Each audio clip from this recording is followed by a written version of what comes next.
Hello all, నేను మీ Rachana Srungavarapu. Welcome to federal Telangana.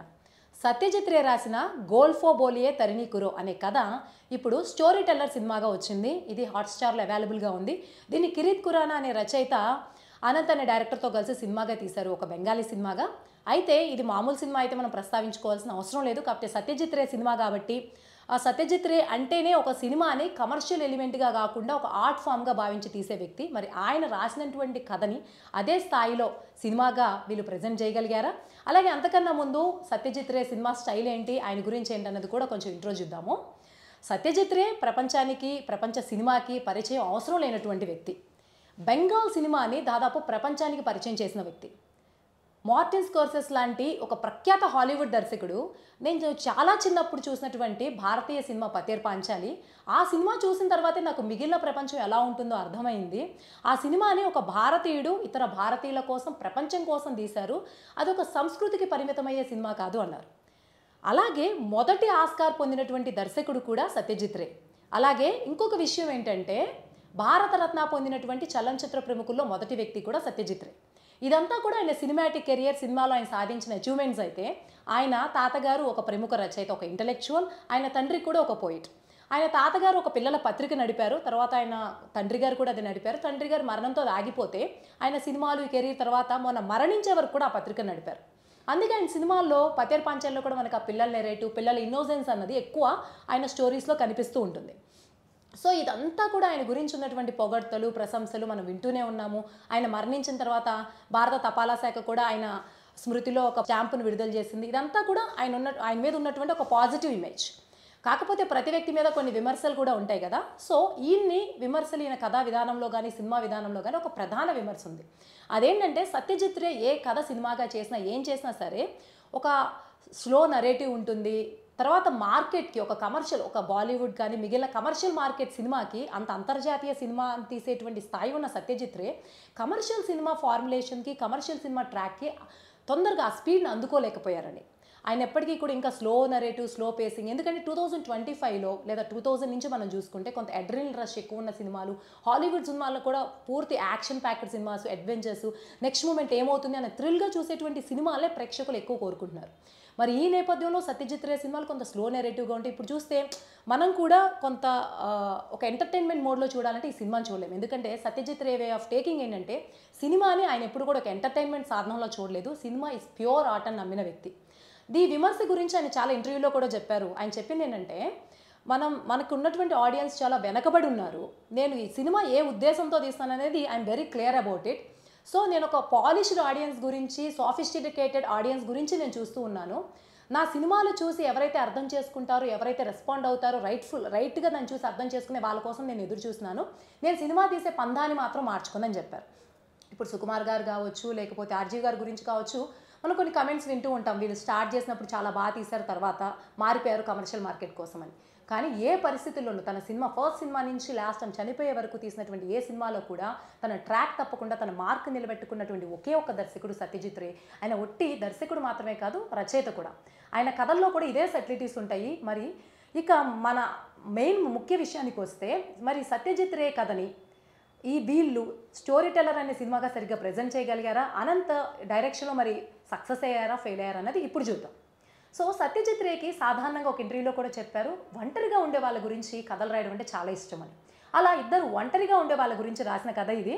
ఒకళ్ళు వచ్చేసరికి ఒక రైటరు, అతను కోల్కతాకి చెందినవాడు. ఇంకొకటి వచ్చేసరికి ఒక బిజినెస్ మ్యాన్, ఒక గుజరాతీ బిజినెస్ మ్యాన్.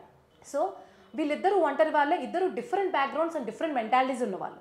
ఆ మొదటి అతను వచ్చేసరికి తరుణి, అతను ఒక స్టోరీ టెల్లర్గా ఈ పాత్రలో నటించింది పరేష్ రావల్. సో ఇంకొక అతను వచ్చేసరికి గుజరాతీ బిజినెస్ మ్యాన్. సో ఇద్దరు ఒంటరి వాళ్ళే. ఇతనికి 60,000 దాటిపోయినవి. స్టోరీ టెల్లర్ అంటే అతను ఏది కూడా కథగా రాయలేదు, అన్ని కథలు చెప్తూ ఉంటాడు. కథలు రాయాలంటే అతనికి ఒక భయం. ఎందుకంటే కథలు రాస్తే తన కథలు ఆడియన్స్ చదివే వాళ్ళు సరిగ్గా యాక్సెప్ట్ చేస్తారా లేదా, నేను సక్సెస్ అవుతాను లేదా, ఫియర్ ఆఫ్ ఫెయిల్యూర్ వల్ల అతను ఆగిపోతాడు. కానీ మంచి స్టోరీ టెల్లర్ అని పేరు తెచ్చుకున్నాడు. క్యాపిటలిజాన్ని పూర్తిగా వ్యతిరేకిస్తాడు, విపరీతంగా పుస్తకాలు చదువుతాడు. తన ప్రతి మాటలో కూడా క్యాపిటలిజానికి ఎగెయినెస్ట్గా తన లైఫ్లో ప్రతిదాన్ని చూస్తూ ఉంటాడు. ఒక్కడే కొడుకు, భార్య ఉండదు. కొడుకు అమెరికా రమ్మన్నా అమెరికా క్యాపిటలిస్ట్ దేశం కాబట్టి నేను రానంటాడు. సో అతను పర్సనల్గా కూడా క్యాపిటలిజాన్ని అతను తీసుకున్నటువంటి వ్యక్తి. ప్రస్తుతం అతను కథ జరుగుతున్న సమయంలో ఒంటరిగా ఉన్నాడు. ఇంకొక అతను వచ్చేసి ఒక బిజినెస్ మ్యాన్. ఇతనికి ఉన్నటువంటి మెయిన్ ప్రాబ్లం ఏంటంటే ఇతనికి నేమ్, ఫేమ్, సక్సెస్, మనీ అన్నీ ఉన్నా అతనికి సరిగ్గా నిద్ర పట్టదు. సో నిద్ర పట్టిన టైంలో ఒక స్టోరీ టెల్లింగ్ని అతను ఒక మెడిసిన్ లాగా భావించి ఒక మంచి స్టోరీ టెల్లర్ కోసం చూస్తాడు. ఒక యాడ్ పేపర్లో వేస్తాడు. ఆ యాడ్ చూసి ఈ తరుణి వస్తాడు. సో ఇక్కడ ఉన్నటువంటి ట్విస్ట్ ఏంటంటే స్టోరీ టెల్లింగ్ అంటే ఇప్పుడు ఎవరికైనా నిద్ర పట్టలేదంటే ఏ కథైనా చెప్పొచ్చు కదా, కానీ ఇతను మాత్రం ఒరిజినల్ స్టోరీస్ అడుగుతాడు.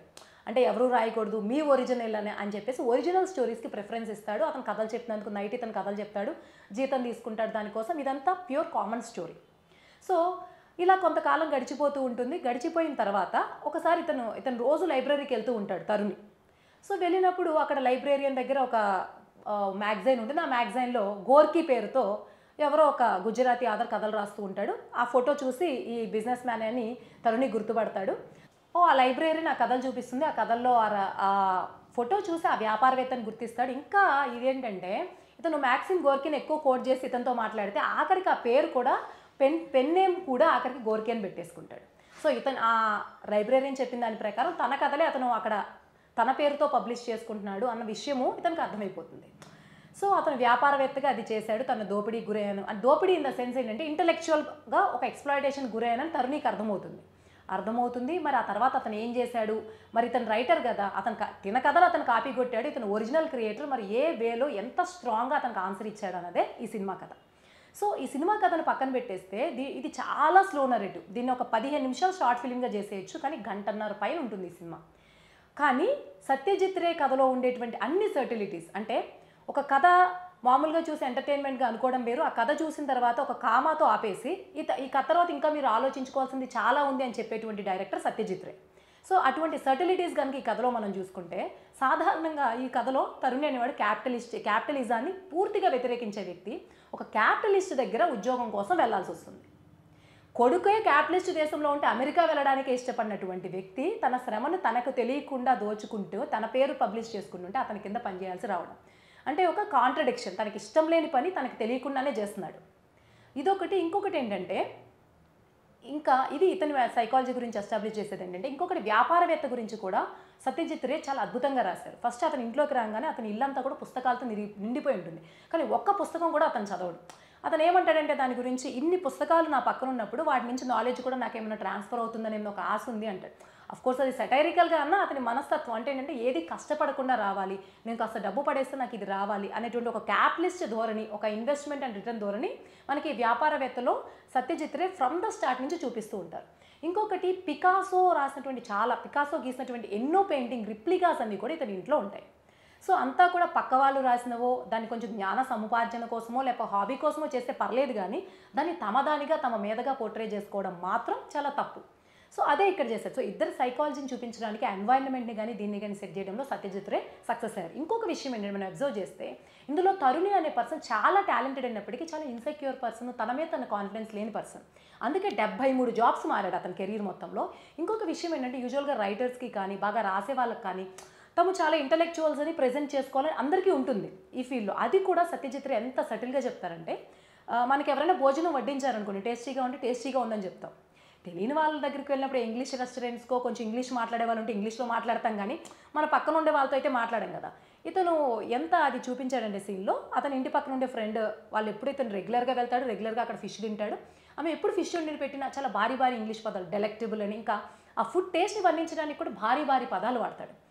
ఇలా తరుణిలో ఉన్నటువంటి ఇన్సెక్యూరిటీస్, ఫియర్ ఆఫ్ ఫెయిల్యూర్స్ని, ఇటువంటి అంత సైకలాజికల్ పర్సనాలిటీని పోర్ట్రే చేయడంలోనూ, అలాగే ఇది ఇంటర్నల్ పర్సనాలిటీ అయితే, ఇంకొకటి గ్లోబల్ ఫినామినా అన్నటువంటి క్యాపిటలిజాన్ని ఎస్టాబ్లిష్ చేయడంలోనూ, ఒక పక్కన ఒక క్యాపిటలిస్ట్ని దానికి బలయ్యేటువంటి ఇంకో వ్యక్తిని చూపించడం, ఇన్ని కాన్సెప్ట్స్ని ఈ స్టోరీ టెల్లర్ అనేటువంటి సత్యజిత్ రే రాసినటువంటి కథలో ఉన్న అంశాన్ని స్టోరీ టెల్లర్ సినిమాలో చెప్పడంలో మాత్రం అనంత సక్సెస్ అయ్యారు. కాకపోతే చాలా స్లో పేజింగ్గా ఉండడం వల్ల కొంత కమర్షియల్ సినిమా ట్రాక్లో అయితే దారి తప్పింది, కానీ సత్యజిత్ రే కథని ఆత్మని మాత్రం పట్టుకున్నటువంటి సినిమా. సో మీరు కూడా ఇప్పటివరకు సినిమా చూడకుండా ఉంటే తప్పకుండా చూడండి. కమర్షియల్ ట్రాక్లో తొందరగా ఎక్సైట్మెంట్ కోసం అయితే చూడకండి. ఇది ఒక కిక్ ఇచ్చే సినిమా కాదు, కానీ ఆలోచింపజేసే సినిమా. మీరు కూడా సినిమా ద్వారా ఒక సత్యజిత్ రేని ఇంకా అర్థం చేసుకోవాలనుకుంటే మాత్రం తప్పకుండా ఈ సినిమా చూడండి. మీలో ఎవరైనా ఈ సినిమా చూసుంటే ఈ సినిమా మీద మీ అభిప్రాయాన్ని కామెంట్స్లో తెలియజేయండి.